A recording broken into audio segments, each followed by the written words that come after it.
Om Namo Bhagavate Vasudevaya.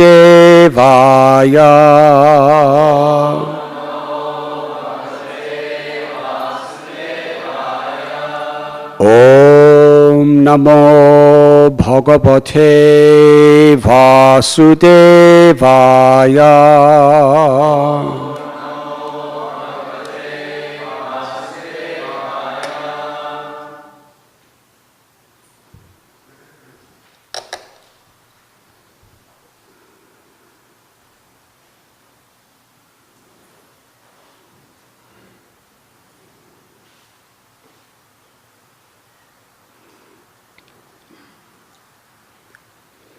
Tribhuvanantatma bhavana Trivikram Trinayana Triloka.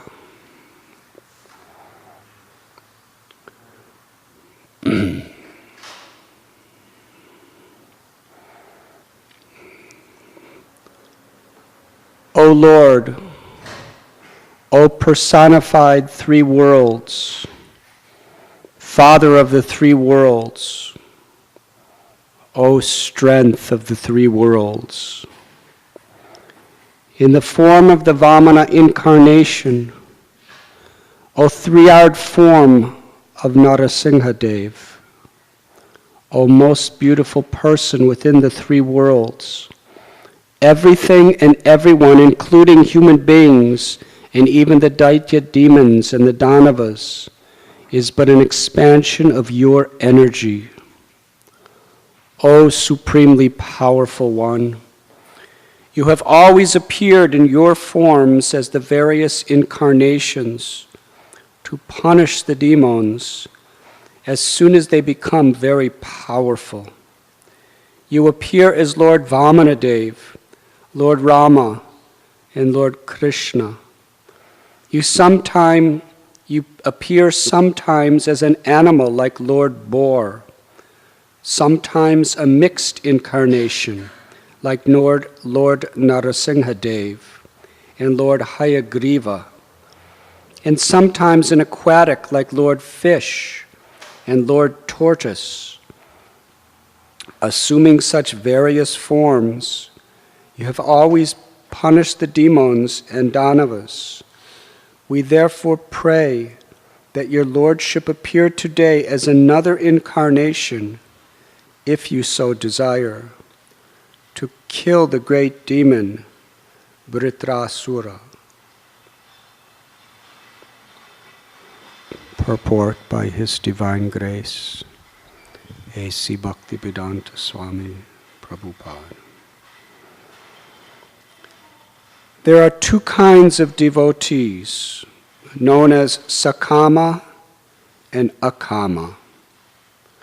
Pure devotees are Akama, whereas devotees in the upper planetary systems, such as the demigods, are called Sakama, because they still want to enjoy material opulence. Because of their pious activities, the Sakama devotees are promoted to the higher planetary systems, but at heart, they still desire to lord it over the material resources. These Sakama devotees are sometimes disturbed by the demons and Rakshasas, but the Lord is so kind that He always saves them by appearing as incarnation. The Lord's incarnations are so powerful that Lord Vamanadev covered the entire universe with 2 steps and therefore had no place for his 3rd step. The Lord is called Trivikram because he showed his strength by delivering the entire universe with merely 3 steps.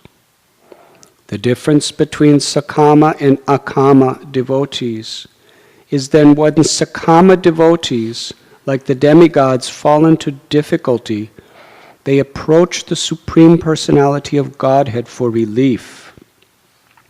Whereas Akama devotees, even in the greatest danger, never disturb the Lord, for material benefits.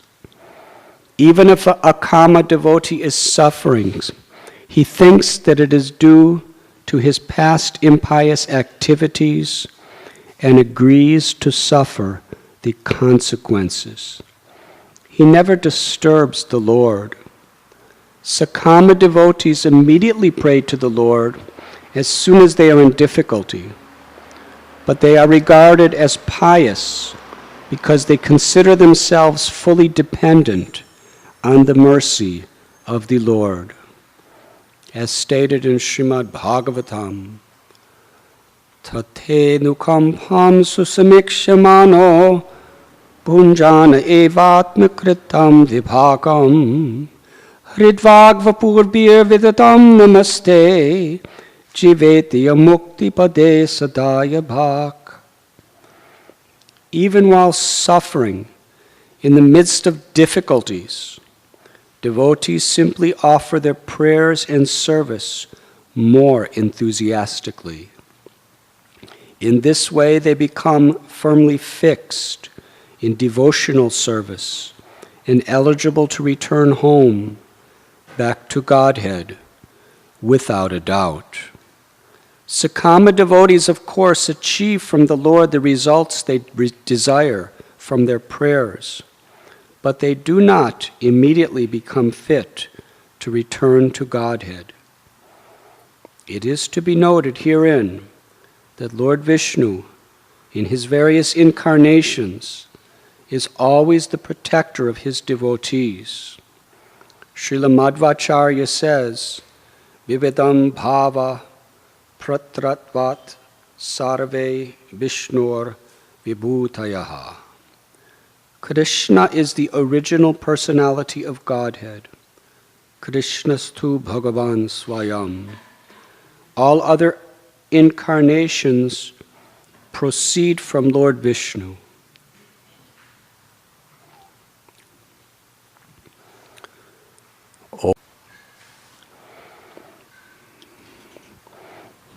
We are reading today from Srimad Bhagavatam, Canto 6, Chapter 9, entitled The Appearance of the Demon Vritrasura, text number 40.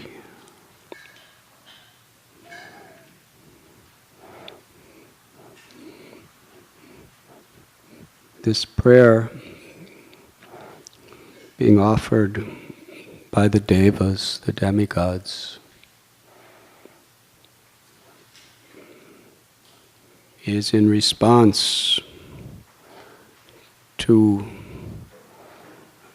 a danger, an obstacle, a threat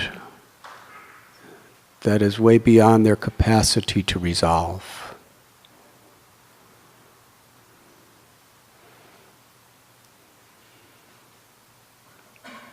The demigods made some pretty serious mistakes in this story. Mistakes that, in a very large scale, are the things that common devotees and people in general, we make all the time. How we respond to circumstances, the choices we make, is what determines our destiny.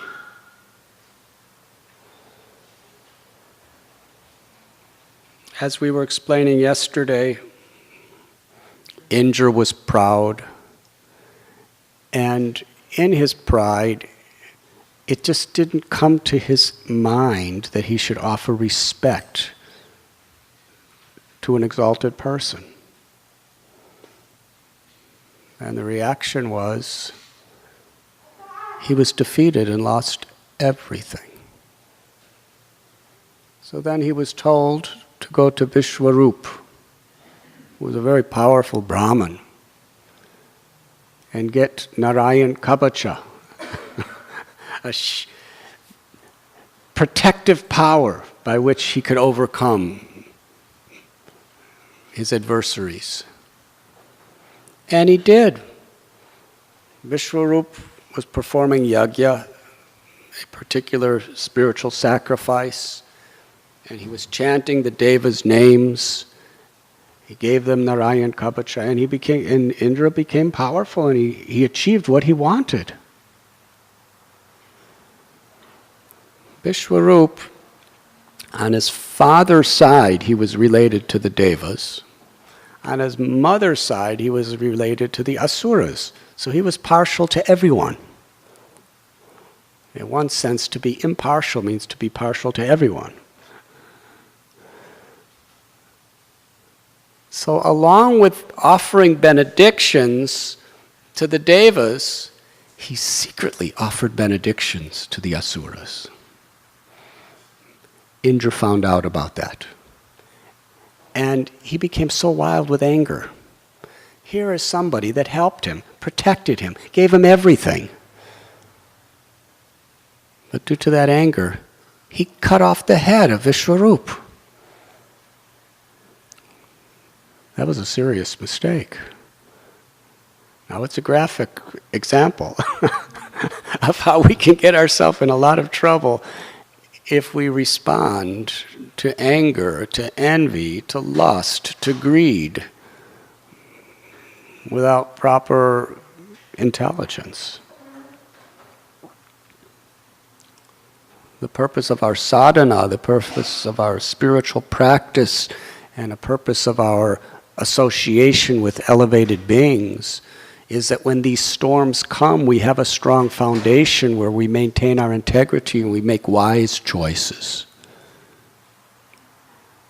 But our tendency is we just react. We let the mind and senses react in their way.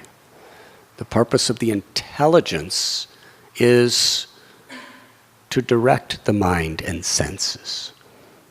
In the Bhagavad Gita, Bhanubhata Prabhu and all the other book distributors, they often show people that illustration of the chariot with the horses. The body's like a chariot, the senses are like the 5 horses, the mind is like the reins, and the intelligence is the charioteer, and the soul is the passenger in the chariot. Now, in order for the soul to reach its destination in this valuable chariot of the human form of life, we have to have a good charioteer. If the intelligence isn't strong, then the wild 5 horses of the senses is going to drag the mind, like the reins, to all sorts of dangerous situations.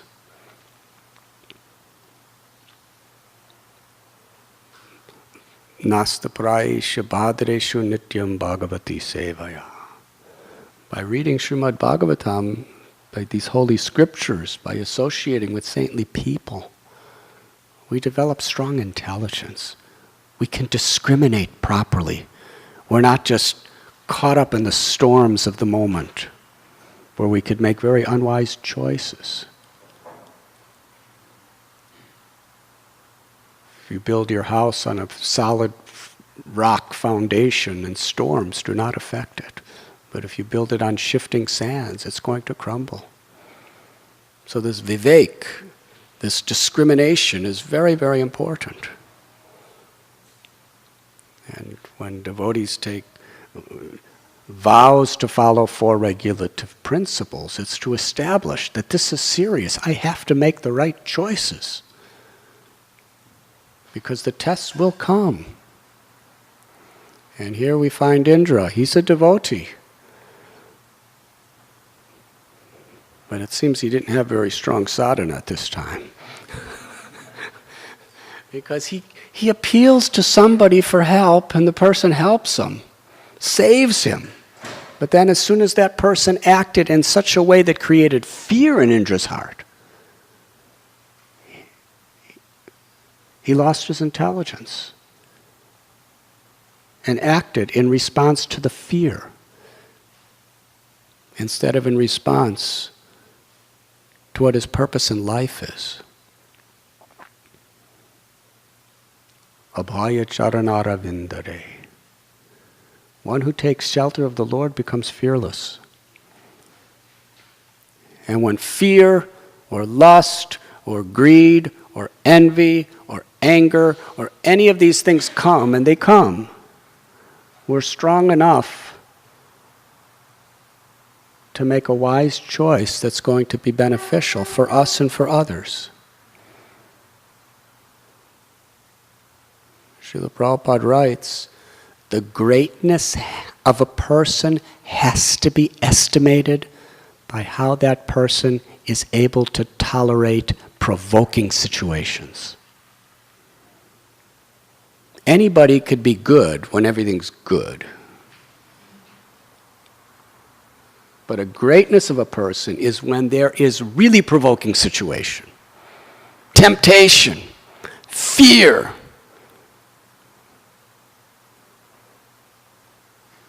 When we live according to Dharma, according to higher principles, that is integrity. That is greatness. So Indra's a great devotee. He's so great that the Supreme Lord Krishna uses him as the example again and again of what we should not do. Now that's a pretty thankless task. Because some people don't understand Indra and they criticize. Just see, he's got all these eyes because of this, and he's got... But actually, he's... For whatever reason, to be continuously in the Srimad Bhagavatam, you have to be a special soul. He's not ordinary. But he's being used as an example to us.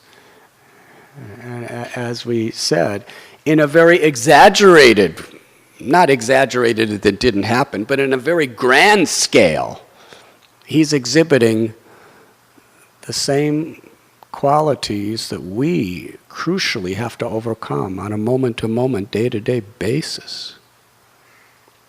He responded to fear with anger. And that was serious. He spent 1 year trying to repent for what he did. But things have chain reactions. Twashta happened to be the father of Vishwarup. And he did not like what Indra did to his son. So he performed a yajna. In this yajna, he wanted to create someone who would kill Indra. This is like an eye for an eye from biblical terms. So he performed a yajna.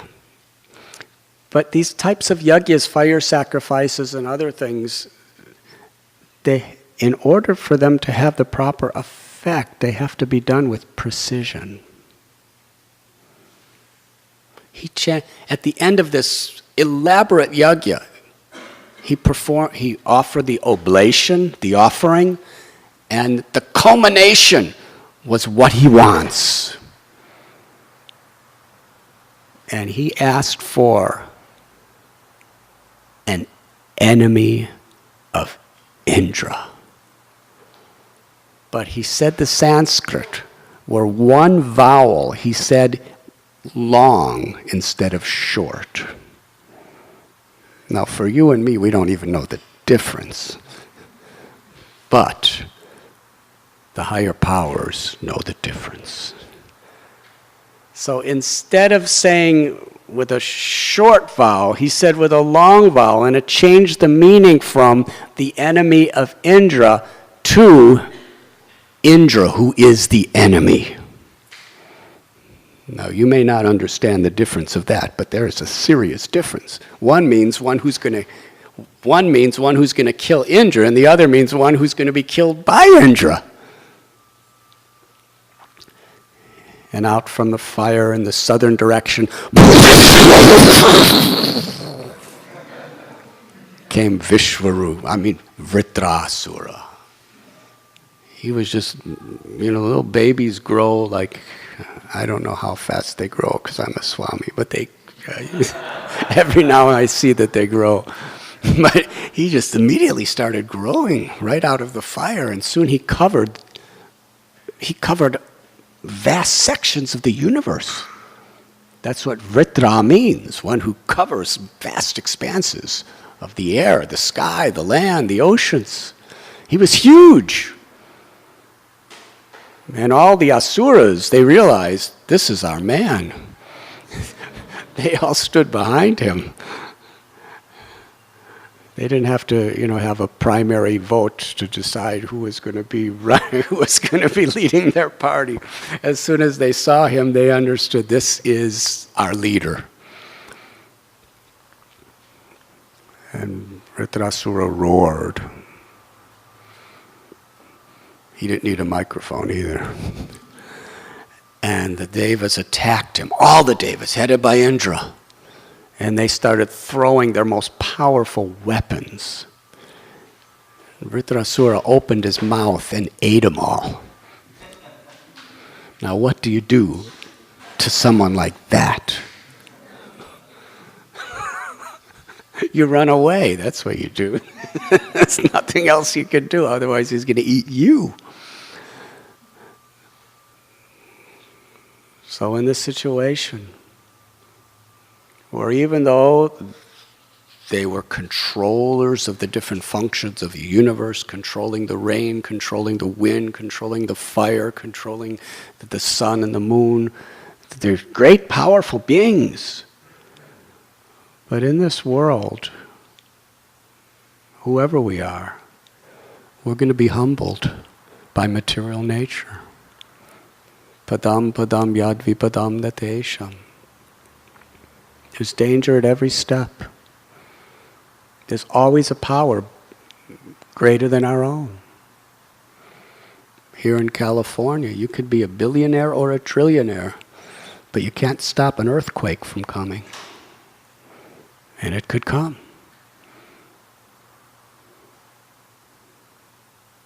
You can't appeal to some higher connection in the government or an industry.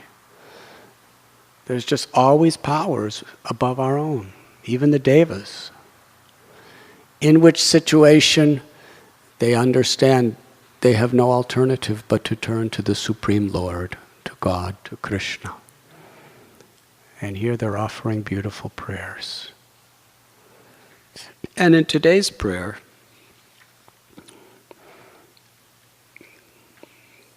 they're begging Vishnu to incarnate to save them. That's a pretty bold request.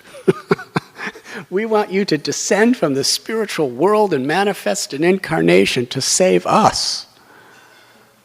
And Srila Prabhupada is writing in the purport, there are two different kinds of devotees, essentially. Sakama and Akama. The Sakama devotee knows the ultimate goal of life is to develop love for God, to attain liberation from material sufferings. And therefore they perform sadhana, they perform devotion,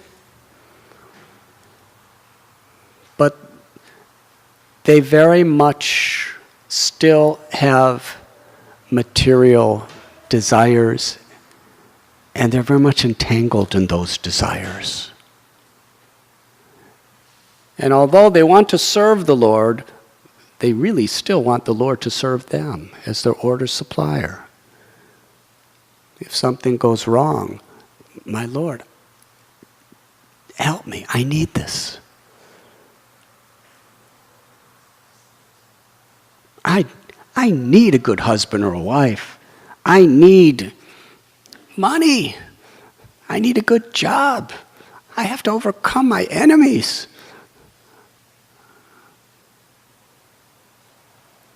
It's natural. And they could be great devotees, Sakama, but they still turn to the Lord because they want material assets from the Lord, material benedictions. An Akama devotee is on a very high platform. Such a devotee simply, the only question he asks for the Lord is, how can I serve you? How can I please you? in whatever situation, I am yours. Sri Chaitanya Mahaprabhu, in his prayer, he explained what is akama bhakti. Na dhanam na janam na sundarim kabatam vajagadisha kamaye mama janmani janmanishwari bhavatad bhakti rohaita ki tvai. My Lord, I do not come to you for money, or for the pleasure of the opposite sex, or for fame, prestige, followers. I don't even want liberation from all the sufferings of this world. I come to you only to beg for service. If you want me to take birth again and again and again, I don't mind. Just let me serve you. Now, what we're going to learn later in the story, and if you want to get the full details, please come every day to Srimad Bhagavatam class for the next month and you'll get it all. But Vritrasura was an Akama devotee. He's appearing like a demon, and he's really ugly, and he's really ferocious. And the demigods are beautiful and pious. The demigods here, in this instance, are Sakama devotees, materialistic, and Vritrasura is Akama. We heard yesterday how in his previous life he was Chitraketu Maharaj, and when he was cursed to have a hellish low birth as an asura, a demon, he bowed his head in gratitude. If that's the way you want me to serve you, my Lord, I'm happy to serve you there.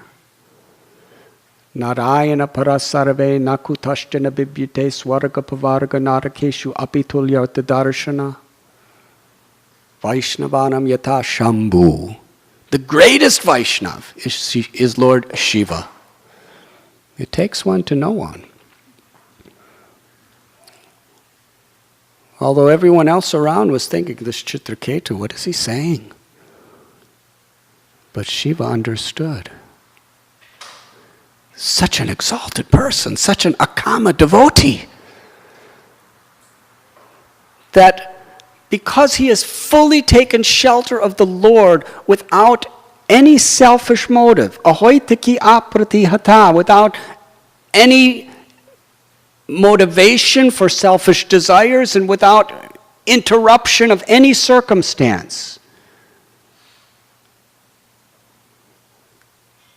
this devotee, whether he's in heaven or hell, whether he's in the most suffering condition or the most prosperous, pleasant condition, it really doesn't matter, because in anywhere and everywhere, that devotee is going to be serving.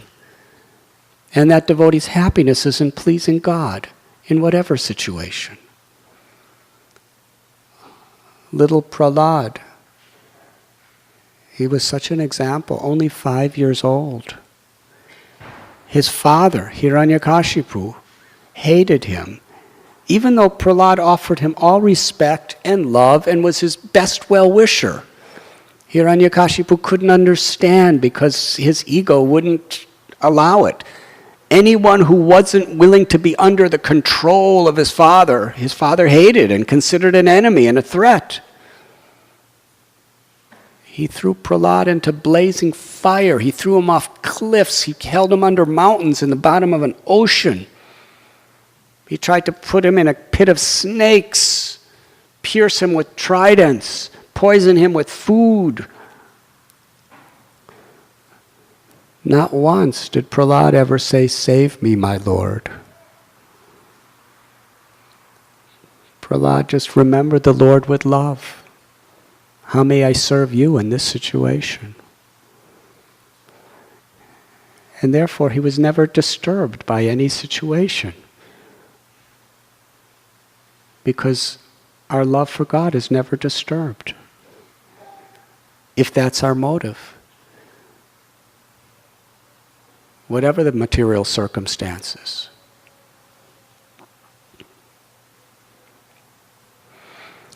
Lord Vishnu, in response to the demigod's prayers, is going to, in his own little way, chastise them.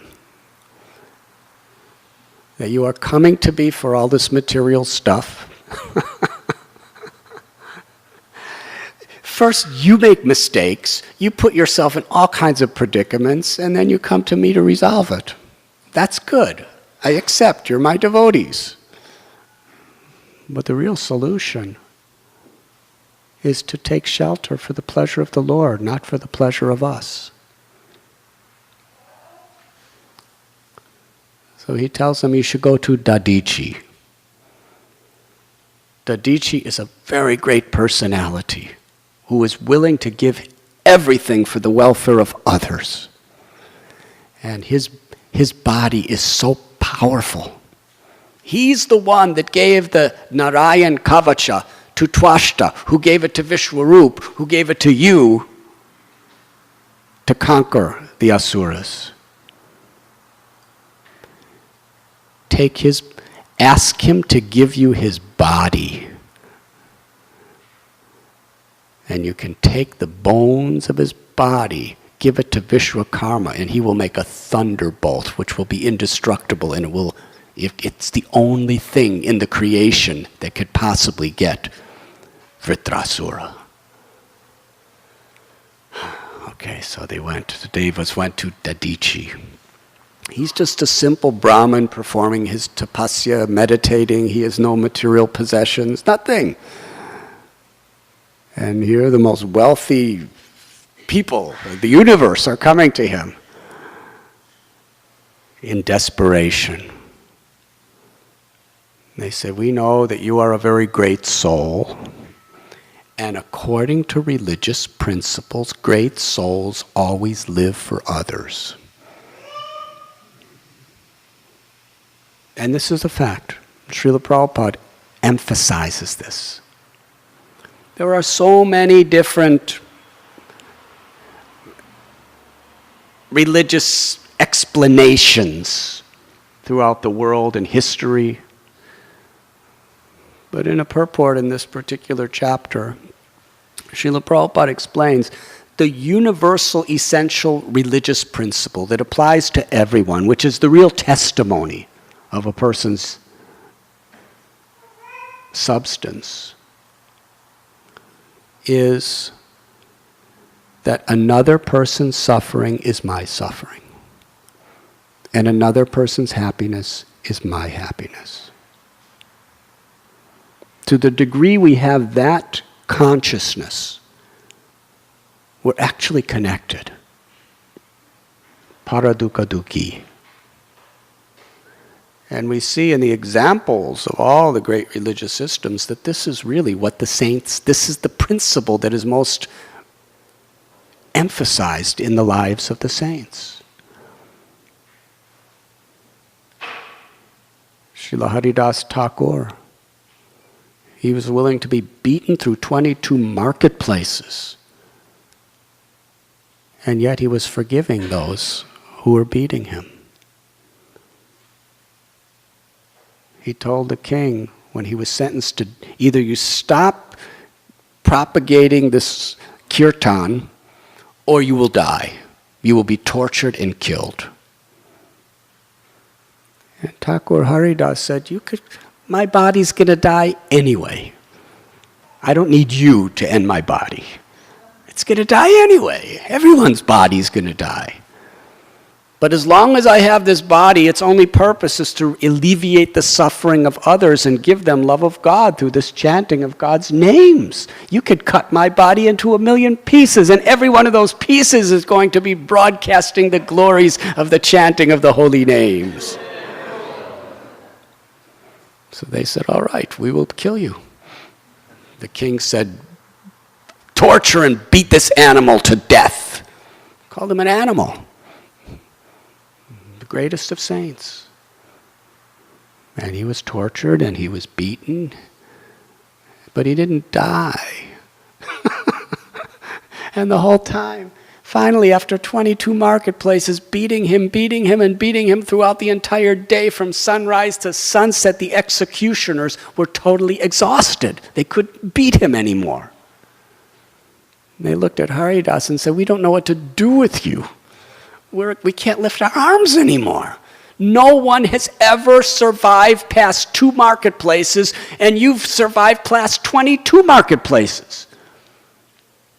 And we're beating you, and we're kicking you, and we're whipping you, and we're stabbing you, and we're blaspheming you in front of the whole public. And you're looking at us as if you feel sorry for us. You're looking at us with such pity in your eyes of compassion and love. What is this? Because we couldn't kill you, we're going to be killed. Haridas said, oh, really? Then just see what I do. And he sat like this and went, Hare Krishna. And then all of his functions of his life ceased. There was no heartbeat, there was no pulse, there was no breath. He was clinically dead. So they brought him to the king and to the Qazi. They threw him down like a piece of garbage. He said, he's dead. We have accomplished our mission. The king said, bury him. Qazi said, no, that's a noble death. Shouldn't be buried. Burn him. Some Brahmins came and said, no, he's from a low caste. He can't be burnt. He'll contaminate the fire. He'll contaminate the earth. So what should we do with him? Just throw him in the river like a piece of garbage. So they threw him in the river like a piece of garbage. He was underwater, floating in the Ganga, and then he came back to life. He was in samadhi. He wasn't really dead. He was just in samadhi where all of his bodily functions ended. Then he climbed up the bank. Now, if it was you and me, we would probably kind of go another direction into the forest. But Haridas went right back to the king's palace just to tell him, here I am. And the king fell at his feet and surrendered. And the executioners came and fell at his feet and surrendered. And he just forgave them and told them, chant the names of God. Whatever name of God you have, just chant the names of God. This was Thakur Haridas. And he's considered to be none different than Prahlad Maharaj, because that same spirit of Prahlad. Even though Prahlad's father tried to torture him, kill him, and vehemently hated him, when Hiranyakashipu was finally eliminated by Narasimhadev, Narasimhadev asked Prahlad, ask for any benediction, I'll give you anything. Prahlad asked for just a couple little things. He said, give my father liberation. He has done so many atrocities to so many people, including myself, give him liberation. And as long as there's anyone who's trying to enjoy materialism without tasting the sweetness of your loving service, my Lord, let me stay in the material world birth after birth after birth to remind them of the real purpose of life. Because I cannot tolerate to see the sufferings of others. Let others go to the mountains for their solitary retreat. Let others get liberated and go to the spiritual world and enjoy forever. But I can't tolerate seeing people suffering in forgetfulness of you. Let me be with them to help them. This is Prahlad. This is Haridas Thakur. And Vasudev Datta, he prayed to Lord Chaitanya. For a long time I have had a desire. And because you are the supreme Godhead, you can fulfill anyone's desire. So please fulfill my desire. Let the karma of every living entity in this entire universe come on my head. Let me perpetually suffer the reactions to their sins so that they could all go back to your abode in the liberated state and enjoy eternal life. When Vasudeva Dutt said this from his heart,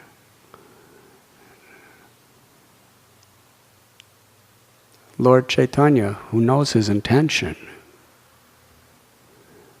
who's living in the heart of every being, Lord Chaitanya began to cry. His limbs trembled. His voice became choked up. Now it takes a lot to have the Supreme Personality of Godhead respond like that. He's the source of Mahavishnu. He's the source of Narasimha. He's the source of the Almighty Lord of all creations. And yet he's crying. And his voice is choked up because he's so moved by the compassion of his devotee. He said, this is not a surprise that you're saying this, because you are Prahlad Maharaj. And certainly the Lord has to fulfill your desires.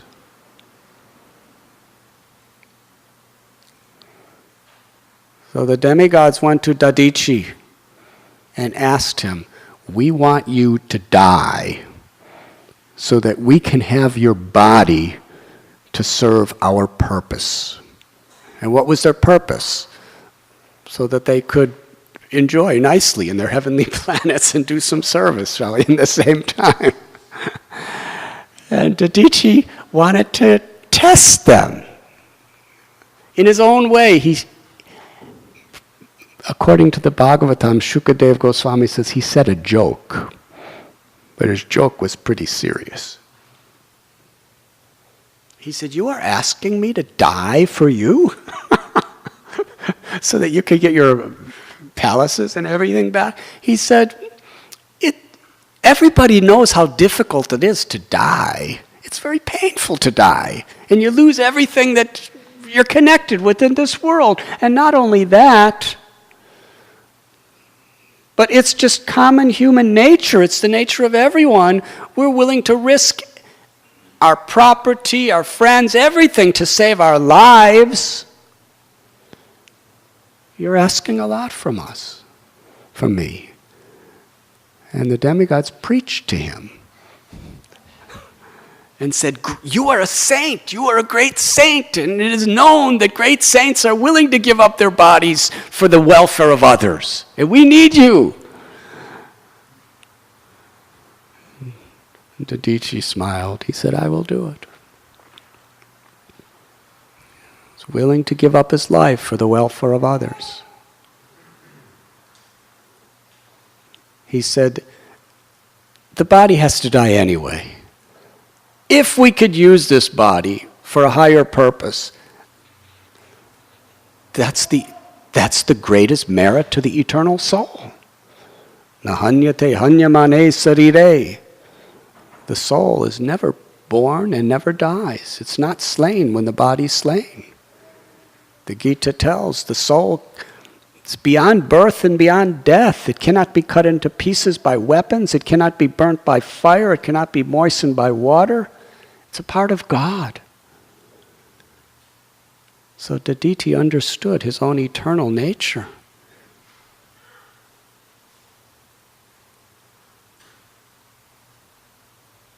So he chanted the name of the Lord. He meditated into the core of his heart on the loving service of the Lord. And in that state, his soul left his body.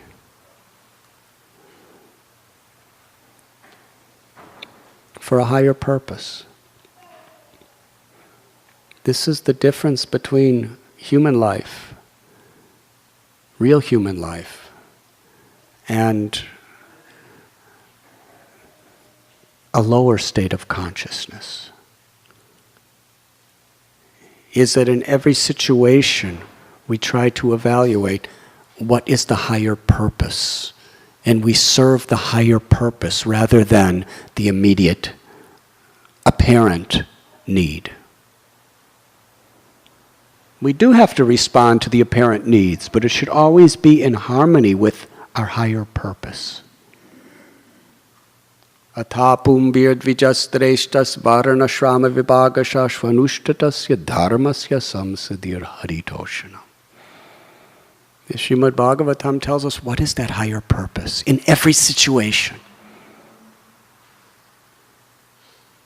Whatever our particular position may be, whether we're married people with families, wives, husbands, children, in-laws, and all of that, and you have an occupation, working as an entertainer, or as an engineer, or as a farmer, or as a teacher, or as a pujari, or a temple president, or a photographer, even if you're a Swami, whatever your occupation, whether you're a grihasta, renunciate, whether you're a Brahmana, Kshatriya, Vaishya, Shudra, or anything else, the only true criteria of success is samsadir haritoshanam, is that Krishna is pleased by our words, by our actions, and by our motivations. And if we can harmonize everything we do in life with that simple principle, that is bhakti. That we perform our duties in such a way that Krishna is pleased. Krishna is pleased with our spirit of devotion. And Srila Prabhupada in this purport quotes one of the verses that he quotes the most. Tatena kampam susamikshemano bunjana evatma kritam vibhagam hridvagva purvir vedadam namaste jiveta samukti sade sadhaya bhak. That even when one is in a very, very painful condition, a devotee doesn't say, God, why is this happening to me? Change it. Rather, a devotee prays, my Lord, it's happening because of whatever I've done in the past. It's just a small thing, small token. With a grateful heart and folded hands, a devotee prays, how can I serve you in this situation? I'm yours.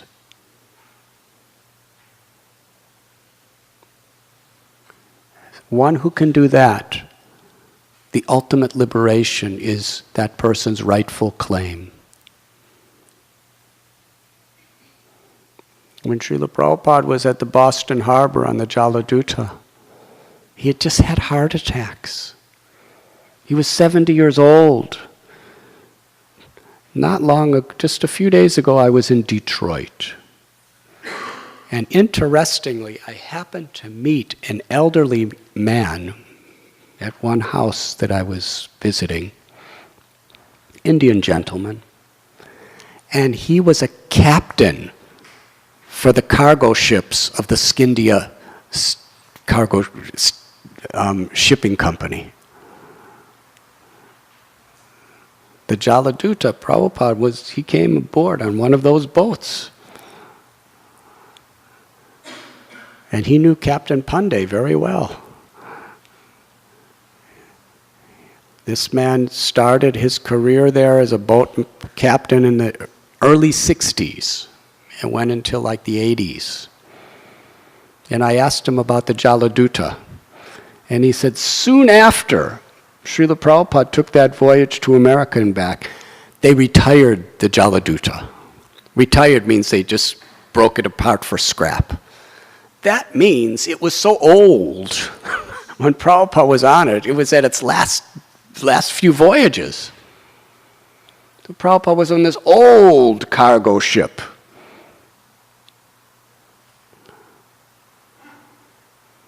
And he had seasick. He had 40 rupees.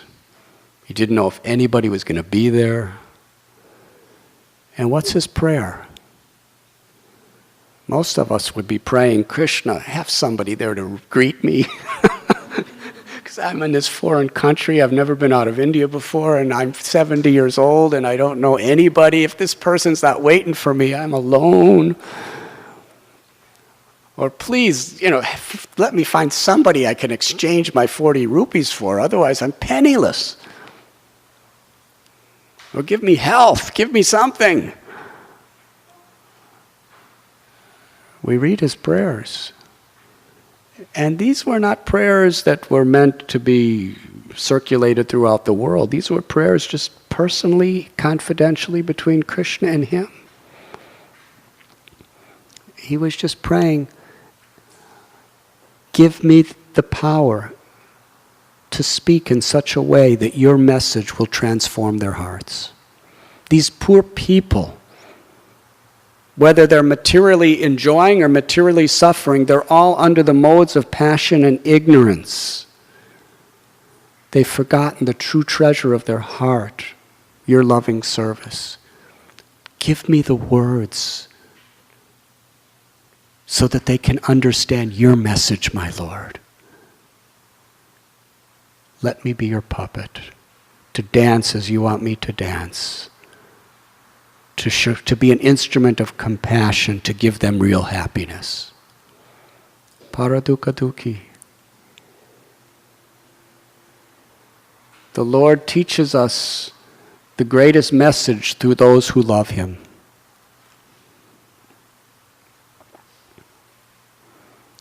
So yes, Dadichi, he was in ecstasy. Just remembering Krishna giving up his body so that his body could be used as a service of others. Rupa Goswami explains the mood on the highest level of Sri Radharani in separation from Krishna. She prays in separation from Krishna. She tells her friend Lalita, let this body pass, but let everything be used in the service of Krishna. If in separation from my Lord I leave this world, then let the earth element of my body mix with the dust of Vrindavan to give a soft, soothing experience to Krishna's lotus feet when he walks on me. And let the water element of my body mix with the kunds, the sarovars, the little lakes of Vrindavan. So when Krishna bathes, I will be giving him nice cooling sensation. And let the fire element of my body create light, so that when Krishna looks in the mirror, he sees his beauty and enjoys it.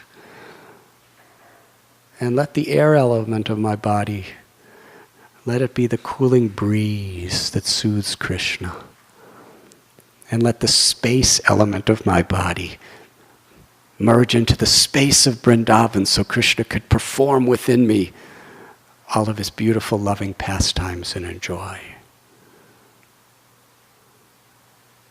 Of course, this is on a very, very esoteric high level, but the principle is that body, mind, words, life, everything is for Krishna. Manaso deho geho jo kichu mor arpiluntu alpade nanda kishore.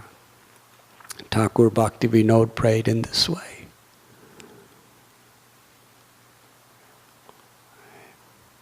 He had 10 children. He had a few houses.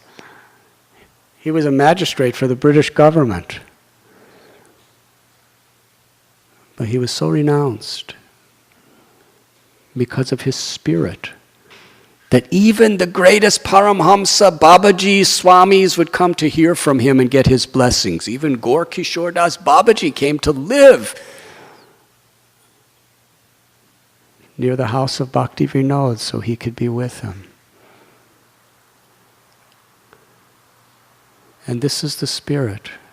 He prays, my body, my home, my family, my wealth, all of my intelligence, my very life, everything is yours, my Lord. For your pleasure, I am your servant. Gopi Bharatur Padakamalayora Dasa Dasa Dasa Anudas. To be the servant of the servant of the servant of the servant. I remember one time I wrote to my parents when I first became a devotee in this path of bhakti, and I ended my letter by saying, your servant. I signed my name, and they wrote a letter back and said, why are you demeaning yourself to call yourself a servant? You're an intelligent young man, you've had some education, why do you want to demean yourself in this way? Your servant.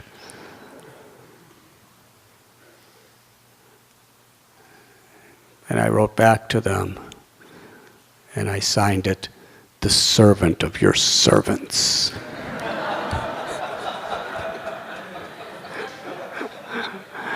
And they didn't ever bring up the subject again, because they were obviously afraid if I did, I would be the servant of the servant of the servant of the servants of their servant.